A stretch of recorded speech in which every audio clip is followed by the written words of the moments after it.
10 কিংবা তার উপরে আমাদের ছেলে মেয়ে আছে বয়স, দেখি কয়জন আছে দেখি 10 বছরের। হ্যাঁ, দেখছেন? কঠোর হইতে হবে আপনাদের, যদি নামাজ না পড়ে হাত নামান। 7 পর্যন্ত নিয়ে যাবেন সাথে করে। বয়স যখন 7 হয়, বারবার যখন সালাতের কথা বলবেন, সাথে করে নিয়ে দাঁড়াবেন। জুমার দিন মসজিদে নিয়ে যাবেন, মাঝে মাঝে নামাজে নিয়ে যাবেন। 7, 8, 9 এই 3 বছরের ট্রেনিং এ 10 বছর তো এমনি পাক্কা নামাজে হয়ে যাবে, ঠিক কিনা?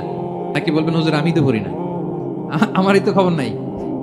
হ্যাঁ, ছেলেরা যে বলবো বাবা নামাজ কায়েম কর, এর আগে কিন্তু নিজের মুসল্লি হইতে হবে।